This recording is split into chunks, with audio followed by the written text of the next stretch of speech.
ఓం శ్రీమాత్రే నమః. ఓం జ్ఞానానందమయం దేవం నిర్మలస్ఫటికాకృతిం ఆధారం సర్వవిద్యానాం శ్రీ హయగ్రీవముపాస్మహే. ఓం నమో భగవతే రుద్రాయ. ఓం నమో హయగ్రీవాయ నమః. వీక్షిస్తున్నటువంటి ప్రేక్షకులందరికీ కూడా ఈ శ్రావణ మాసంలో మనకి ఆగస్టు 23వ తేదీన శ్రావణ అమావాస్య, ఇది శనివారం రోజున రావటం, అలాగే మఖానక్షత్రము అంటే పితృదేవతలకి సంబంధించినటువంటి నక్షత్రము మఖానక్షత్రం. మరి అలాగే వారానికి అధిపతి శని. ఈ శని కూడా మరి మనకి పితృదేవతలకి సంబంధించినటువంటి తిథి అమావాస్య. మనకి కర్మ విమోచనాన్ని ఇచ్చేవాడు, కర్మల్ని అనుభవింపజేసేవాడు శని. మరి కర్మల్ని అనుభవిస్తేనే కదా మనకి మోక్షము కలిగేది. కాబట్టి అనుకోకూడదు, కానీ మోక్షానికి ఒక రకంగా ఇండైరెక్ట్గా మనకి సహకరించేవాడు శని భగవానుడు. మోక్షం రావాలంటే పరిపూర్ణమైన కర్మలన్నీ అనుభవించాల్సిందే. కాబట్టి ఆయనకి ప్రతి క్షణము మనం దాసోహమే శని భగవంతుడికి. మరి అలాంటిది శ్రావణ అమావాస్య శనివారము మఖానక్షత్రము రావటం చాలా చాలా విశేషప్రదమైనటువంటిది. ఎవరైతే అమావాస్య రోజున జన్మించి ఉంటారో, ఎవరైతే శనివారం రోజున జన్మించి ఉంటారో, ఎవరైతే శని నక్షత్రాలైనటువంటి పుష్యమి, అనురాధ, ఉత్తరాభాద్ర ఈ నక్షత్రాలలో జన్మించి ఉంటారో, అలాగే మఖానక్షత్రము కేతు నక్షత్రము. కేతువుకి 3 నక్షత్రాలు ఉంటాయి. వాటిల్లో అశ్విని నక్షత్రము, మఖా నక్షత్రము, అట్లాగే మూలా నక్షత్రము. వీటిల్లో ఈ నక్షత్రాల్లో జన్మించినటువంటి వారు వీళ్ళందరూ కూడా ఈ రోజున పరమేశ్వరుడికి చక్కగా నువ్వుల నూనెతో అభిషేకాన్ని చేయించుకున్నట్లయితే చాలా విశేషమైనటువంటి దోషాలు విముక్తి కలిగి పుణ్య ఫలితాలు కలుగుతాయి.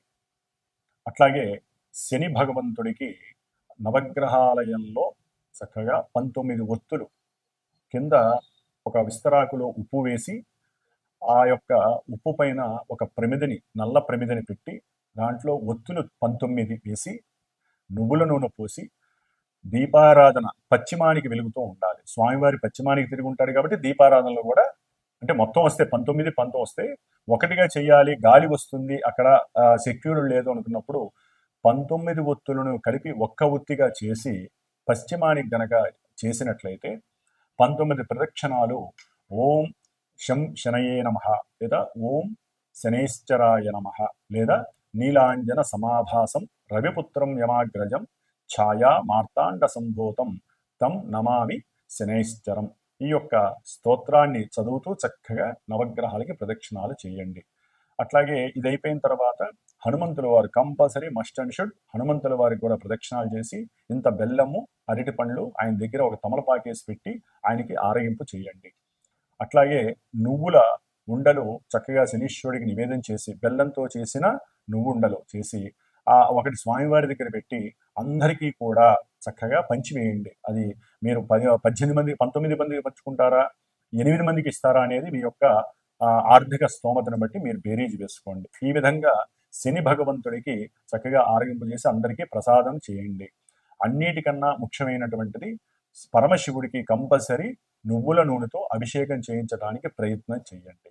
దీని వలన శని దోషాలు, నక్షత్ర దోషము అంటే ఈ ఇందాక చెప్పిన నక్షత్ర దోషాలు, అమావాస్య రోజున జన్మించిన వారి యొక్క దోషాలు, ఏలినాటి శని దోషాలు, అష్టమ అర్ధాష్టమ శని దోషాలు, ఆకస్మికంగా కలిగేటటువంటి ప్రమాద దోషాలు, కాళ్ళు విరగటం, ఎముకలు విరగటం, మోకాళ్ళలో నొప్పులు, లేకపోతే జారి పడేటటువంటి అవకాశాలు ఎక్కువగా వస్తున్న వాళ్ళకి, ఎక్కువగా పడుతూ ఉంటారు ఎప్పుడు కూడా వాళ్ళందరికీ, అట్లాగే ఎన్నో రకాలైనటువంటి నరములకి సంబంధించినటువంటి సమస్యలు ఉన్నటువంటి వారికి ఇలా చేయడం వల్ల కొంత ఊరట లభిస్తుంది. ఆ రోజు యొక్క విశేషత్వం వలన శ్రావణ మాసం కూడా లక్ష్మీదేవి కటాక్షం కూడా కలుగుతుంది. అది మీరు తర్వాత ఇంటికి వెళ్ళి చక్కగా అమ్మవారి లక్ష్మీ సహస్రనామం చేసుకోండి. శ్రావణ మాసం అమావాస్య కాబట్టి ఆ యొక్క విష్ణు సహస్రనామాన్ని, లక్ష్మీ సహస్రనామాన్ని కనుక నామపూర్వకంగా చేసుకున్నట్లయితే ఆ యొక్క అనుభవం చాలా గొప్పగా ఉంటుంది మీ ఇంట్లో. కాబట్టి ఈ విధంగా చేసుకోండి.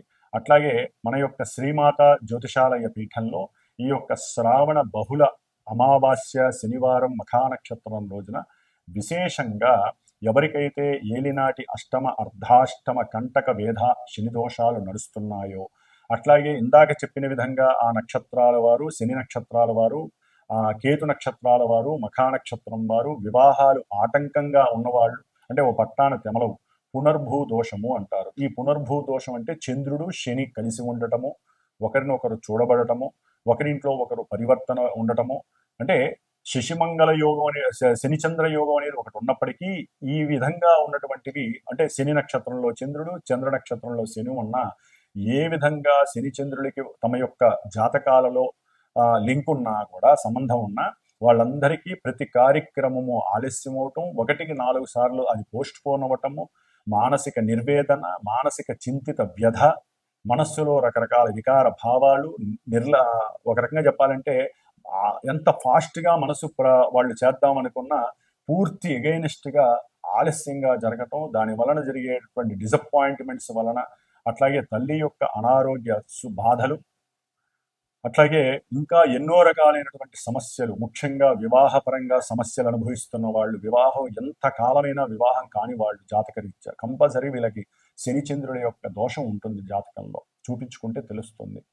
అట్లాగే సంతానం బాగా ఆలస్యం అవుతుంది. శని దృష్టి పడితే కనుక సంతాన స్థానంలో శని ఉన్న సంతాన స్థానాన్ని, ఇంకా కొన్ని స్థానాలని శని చూస్తున్న జాతకంలో, ఒరిజినల్ జాతకంలో కంపల్సరీ ఆలస్యాలు అవ్వటం, ఓ పట్టాన్ని తెమలకపోవటం, ఇంకా రకరకాల వేధలు ఈ శని వలన కలుగుతూ ఉంటాయి. కాబట్టి ఇంతటి విశేషమైనటువంటి శని అమావాస్య రావటం చాలా విశేషప్రదం. ఇవన్నీ మనకి బోనస్ లాంటివి.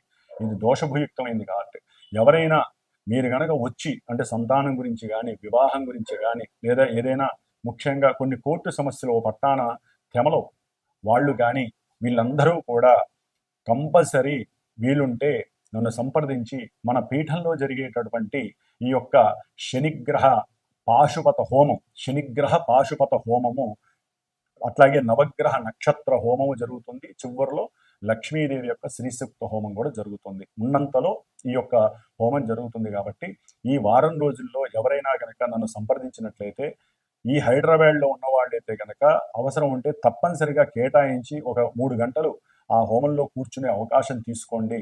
ఒకవేళ దూరంగా ఉండి వేరే ఇతర స్టేట్స్ కానీ, వేరే రాష్ట్రాల్లో, జిల్లాల్లో ఉన్న వాళ్ళు రాలేకపోయినట్లయితే వారు నాతో సంప్రదిస్తే, మీ గోత్రనామాలు ఇస్తే వీడియో ద్వారా మీరు దాన్ని చక్కగా చూడవచ్చు. ఆ ప్రసాదం కూడా మీకు అందుతుంది. కాబట్టి ఈ యొక్క అవకాశాన్ని సాధ్యమైనంత వరకు ఎవరు దుర్వినియోగం చేసుకోకండి.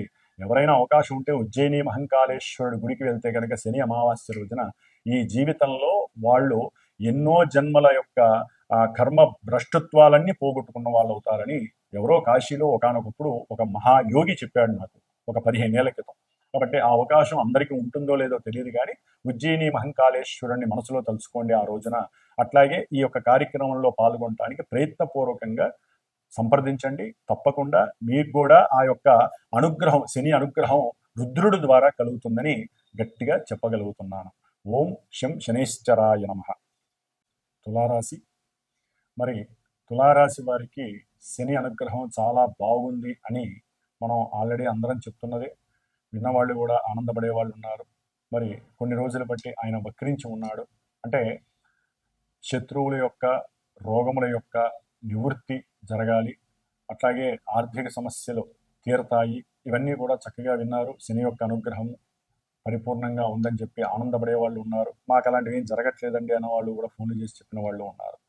సరే, జన్మజాతకాలలో ఎవరు పోర్ట్ఫోలియోస్ వాళ్ళకు ఉంటాయి గ్రహాలవి, దాన్ని బట్టి వాళ్ళు అనుభవిస్తూ ఉండాలి కర్మలు. ఒక గ్రహం కాదు కదా, 9 గ్రహాలు. ఆ 9 గ్రహాలు మనల్ని రకరకాలుగా వాళ్ళ యొక్క పోర్ట్ఫోలియోస్ మనల్ని నలిపేస్తూ ఉంటాయి, ఇబ్బందులు పెడుతూ ఉంటాయి. వాళ్ళలో ముఖ్యంగా శని నిదానస్తుడు, ఓ పట్టాన్ని తెమలడు. మరి ఉద్యోగ స్థానం, శత్రు రోగ రుణస్థానాల్లో ఉన్నటువంటి ఈ శని భగవంతుడు ఇవన్నీ నిర్మూలన చేయాలి. అయితే రోగ విషయంలో అయితే దీర్ఘకాలిక రోగాలు ఉన్నటువంటి వాళ్ళకి కొంతవరకు ఉపశమనం కలగజేయడానికి ఇప్పుడు వక్రించి ఉన్నాడు కాబట్టి అది కూడా కొంత అనుకూలమనే చెప్పుకోవాలి. అయితే ఒక రకంగా చెప్పాలంటే రుణాలు తీర్చడానికి మొన్నటి వరకు ఏదో ఆలస్యము, ఏదో జరుగుతుంది, జరగదు అనేటటువంటి ఒక అపోహలో, ఏదో ఒక భ్రాంతిలో ఉన్నటువంటి వాళ్ళకి అన్నీ ఫాస్ట్‌గా జరుగుతాయి. అంటే శత్రువులు మిత్రులు అవ్వడానికి అవకాశం ఉంటుంది తులారాశి వాళ్ళకి. అట్లాగే రోగాలు కొంచెం దీర్ఘకాలిక రోగాలు 100 ఉన్నాయి. ఆ 100లో ఎవరికి ఉండే రోగాలు వాళ్ళకుంటాయి. ఎందుకంటే ఇదే కాదు కదా! గోచారమే కాదు. జాతకంలో చాలా సమాలక్షణం ఉంటాయి. వాటిని యందు నివృత్తి జరగడానికి అవకాశం ఉంది. రుణాలు, తీసుకున్న రుణాలు అది విదేశాలకి చదువురీత్యా లేకపోతే ఉద్యోగరీత్యా వెళ్ళినటువంటి వాళ్ళు 10,00,000, 20,00,000, 50,00,000 అప్పులు చేసిన వాళ్ళు ఉంటారు. వాళ్ళకి అవి కూడా తీర్చుకునేటటువంటి అవకాశము కొంచెం అన్నా తీరటానికి, నిదానంగా తీరతాయనే ఒక నమ్మకం కలగటానికి తులారాశి వారికి అవకాశాలు చాలా ఎక్కువగా ఉన్నాయి. అయితే వక్రించిన శని ఎంతవరకు వాటిల్ని పర్ఫెక్ట్‌గా చేస్తాడో తెలియదు. మరి కాబట్టి ఈ వక్రించిన శని యొక్క చూపు ముఖ్యంగా తులారాశి వారికి ఆహ్, 7వ స్థానం మీద కొంత ఆ యొక్క పొడవు ఉంటుంది. అట్లాగే లాభస్థానం మీద ఉంటుంది. 2వ స్థానం మీద కూడా ఉంటుంది. వక్రించిన శని యొక్క దృష్టి కొంత వెనక్కి తగ్గుతుంది కాబట్టి ఫోర్స్‌గా ఇవ్వలేడు. కాబట్టి వీలుంటే వివాహానికి సంబంధించినటువంటి విషయాలలో పరిపూర్ణతని, పరిపక్వతని ఇస్తాడు. లేకపోతే వాటిల్ని చెడగొట్టే ప్రయత్నం కూడా చేస్తాడు. ఇట్లా అంటే ఆయన యొక్క దృష్టి మంచిదే. వివాహ విషయాల్లో ముందుకు తీసుకెళ్తాడు. జాతకాల్లో ఏ శని అనుకూలంగా లేదనుకోండి, ఆయన ఉండకూడని స్థానంలో ఉన్నాడనుకోండి, లేదా ఆయన నక్షత్రాల్లో ఎవరన్నా ఉంటే అది కాస్త పటాపంచలు చేస్తారు. కాబట్టి మీరు కూడా తులారాశి వారు తప్పకుండా ఈ పూజా పునస్కారాలు చేసుకోండి. ఏదైనా ఉంటే గనక హోమ కార్యక్రమంలో కూడా పాల్గొనడానికి ప్రయత్నం చేయండి. ఏదేమైనా శని యొక్క వక్రత్వం తులారాశిలో మీనరాశిలో ఉండటం అనేది దేశాలకి అంత మంచిది కాదు. ఆర్థిక వ్యవస్థలకి మంచిది కాదు.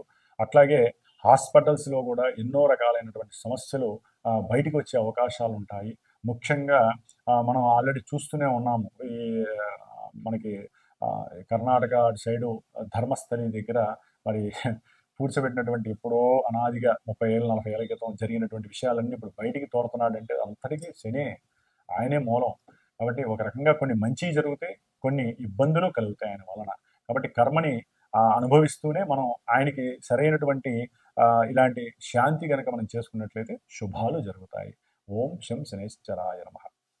మరి ఈ ఆగస్టు 23వ తేదీన శనివారం అమావాస్య మఖా నక్షత్రం రోజున వచ్చేటటువంటి శ్రావణ బహుళ అమావాస్య రోజున ఎవరైతే ఈ హోమ కార్యక్రమానికి డైరెక్ట్‌గా ప్రత్యక్షంగా వచ్చి కూర్చొని లేకపోతే చూసి కార్యక్రమాన్ని చేస్తారో, లేదా ఎవరైనా సరే పరోక్షంగా గోత్రనామాదులు ఇచ్చి ఒక కార్యక్రమంలో పాల్గొంటారో, రాలేని వాళ్ళు, వచ్చేవాళ్ళు ఎవరైనా సరే చక్కగా ఒక బ్రాహ్మణ్ణి అక్కడ కూర్చోబెట్టి ఎవరికైతే ఈ ఏలినాటి అష్టమ అర్ధాష్టమ శనిగ్రహ దోషాలు, ఎవరికైతే ఇందాక నేను చెప్పినటువంటి దోషాలు ఉన్నటువంటి వాళ్ళు అనుభవిస్తున్నారో, అసలు ఎవరైనా సరేనండి, ఎవరైనా సరే దాన రూపకంగా కూడా ఏమేమి ఇవ్వాలి, ఇచ్చేటటువంటి ఒక బ్రాహ్మణి కూర్చోబెడతాను, చక్కగా సంకల్పం చెప్పి అక్కడే దానం కూడా ఇచ్చేసేసుకొని వెళ్ళిపోవచ్చు.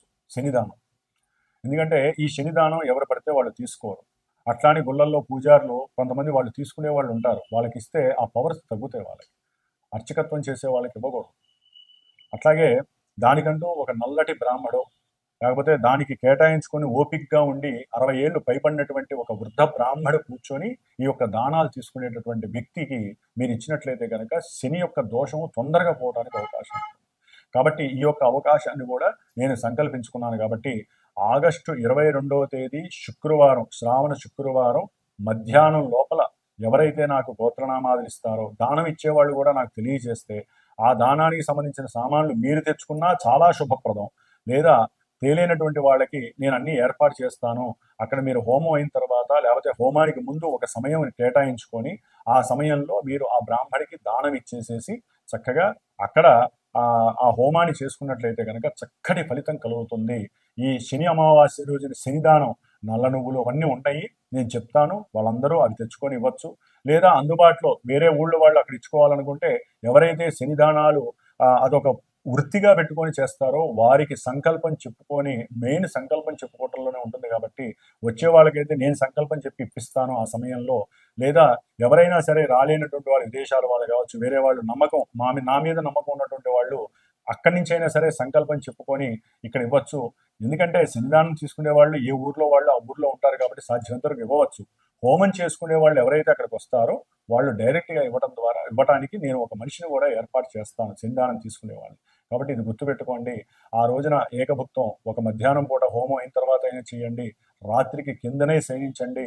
తప్పకుండా రాత్రిపూట మాత్రం ప్రదోష కాలంలో రుద్రాభిషేకం చేయించుకోవడం విశేషం. లేదా శ్రావణ బహుళ అమావాస్య సాయంత్రం కాబట్టి లక్ష్మీదేవి ఆరాధన చాలా పరమ ఉత్తమం. కాబట్టి ఈ యొక్క అవకాశాన్ని చక్కగా ఈ యొక్క వీడియో చూసిన వాళ్ళు ప్రతి ఒక్కళ్ళు దీన్ని యూజ్ చేసుకోండి. ఆ చేసిన హోమ భస్మం చాలా చాలా విశేషమైనటువంటి శక్తినిస్తుంది. ఎన్ని రోజులు వస్తే అన్ని రోజులు ఆ భస్మాన్ని ధరించవచ్చు.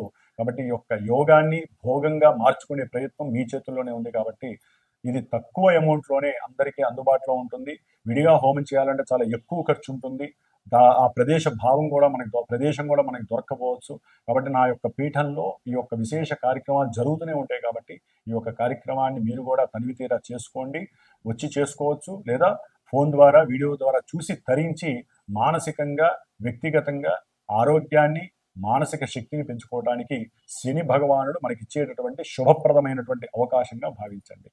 ఓం శం శనైశ్చరాయ నమః. పరమేశ్వర అనుగ్రహ ప్రసాద సిద్ధిరస్తు.